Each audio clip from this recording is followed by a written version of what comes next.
You're back on Zolder City with Eveline. Now, on this channel, we have discussed 15 tracks that we'd like to see return to Gran Turismo 7.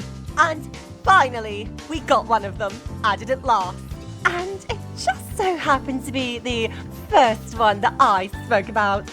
Imagine that. But every one of those tracks have been in the series before. So let's talk about some new tracks, layouts and locations we'd like to see added to Gran Turismo 7 that currently aren't present in the game.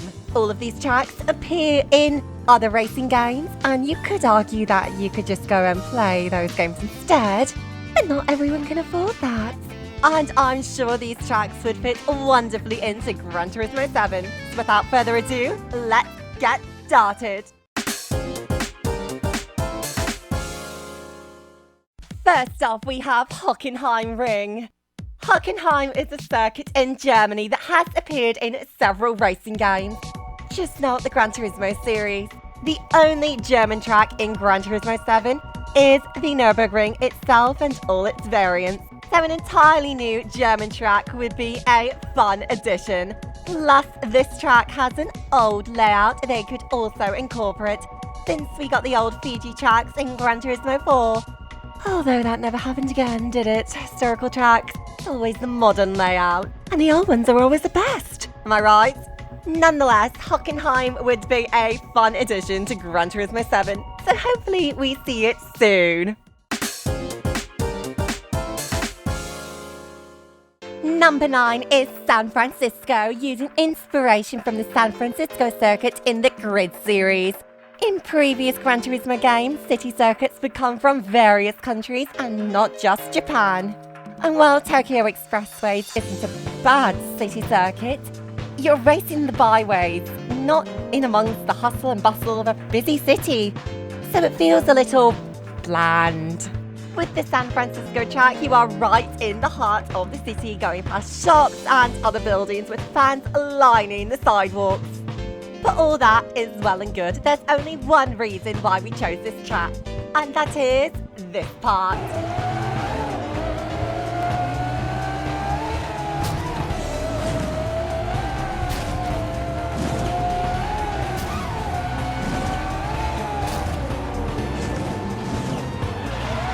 Yes, this uphill section with several little jumps and tram lines is a unique factor of this track, and nothing like we have in Gran Turismo 7 currently.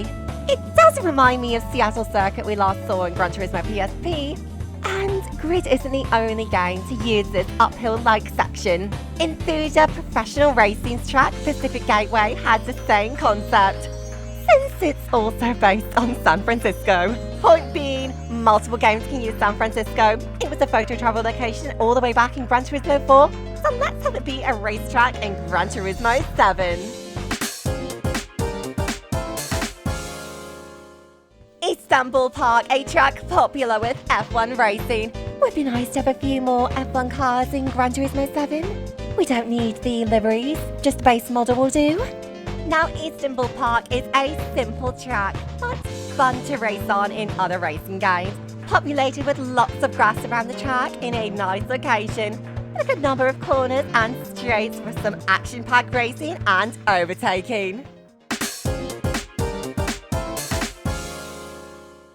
So yeah, Gran Turismo has had content. Special Stage Route X, which first appeared as DLC for Gran Turismo 5, is supposed to have two layouts. The first being the long and less superior test course, and then an infield layout too.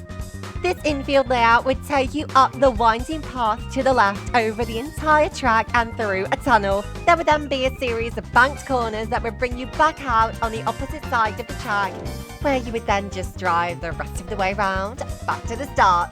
Definitely a much more exciting experience than just holding the acceleration down for 5 minutes. Considering the full track is already routed, they'd only need to do half the work. And I say, get to it. That's a joke, obviously. We can wait. We Gran Turismo 7 fans are very, very patient. Now we're moving on to number 6, and Sol is going to be taking over just for this number. So see you again on number 5.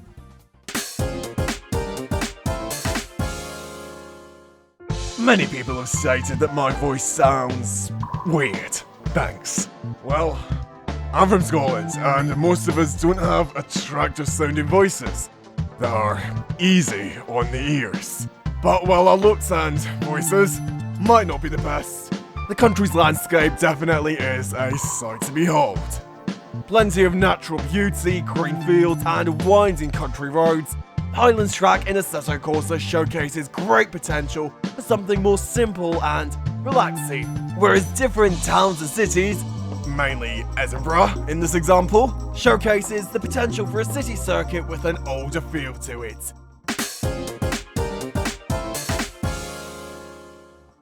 Spa may be the big name in terms of Belgian track, but Zolder was the first Belgian track that I heard of. The Zolder Circuit was the location of the Top Gear vs Germany special, which saw Jeremy Clarkson race and lose to the late great Queen of the Nürburgring, Sabine Schmitz, as well as the Stig, Ben Collins at the time, beat touring car driver Tim Schrick in one of Top Gear's most exhilarating races. With Porsche now added to the Gran Turismo series, I think it's time to remake that race in Gran Turismo 7.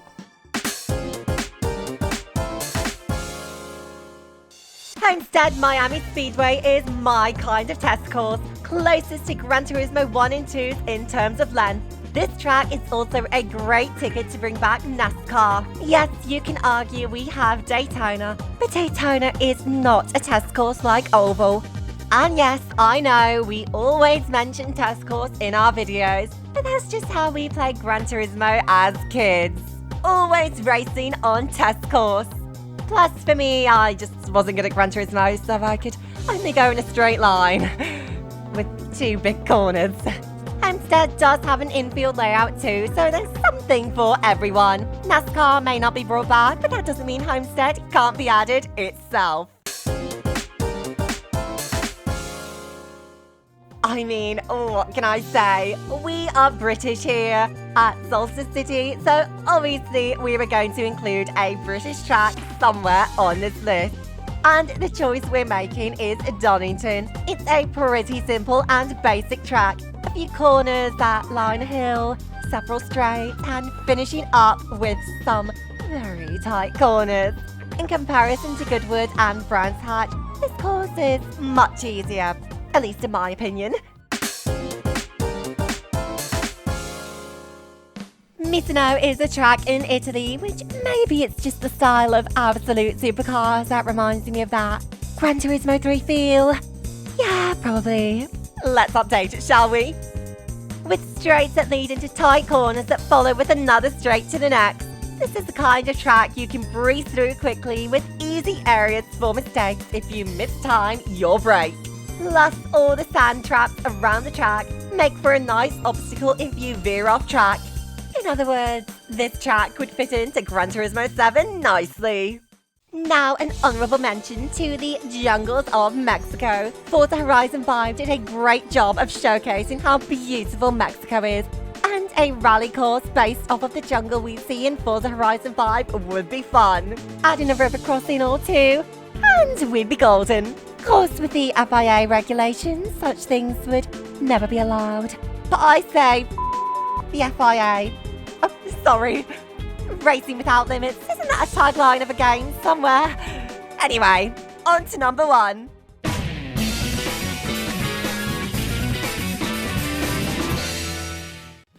More Forza inspiration. Look, if we're not getting Monaco, we have Rio.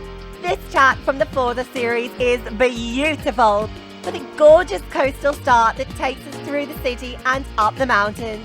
Honestly, Gran Turismo 7 needs more city track. I'm sure we can all agree on that.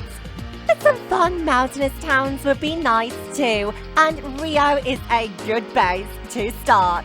We've already got a Brazilian track in the game, so let's have a little more love for Brazil. And there we have it, 10 tracks, locations or extra layouts we'd like to see be added to Gran Turismo 7. Now, how many tracks is too much? That's right, there is no such thing as too much. Hopefully we'll get a few more tracks. Not sure if any of these will be added, but it's fun to talk about stuff we'd like to see be added. Am I right? Probably why you're watching this video. Also, notice we didn't add any tracks from Asia, Oceania, Vanilla Polyphony, so part 2 of this video gets 50 likes? Yeah, sounds like a fair ask. Anyway, all jokes aside, thank you so much for watching. Don't forget to subscribe, have a lovely rest of your day, and we'll see you next time.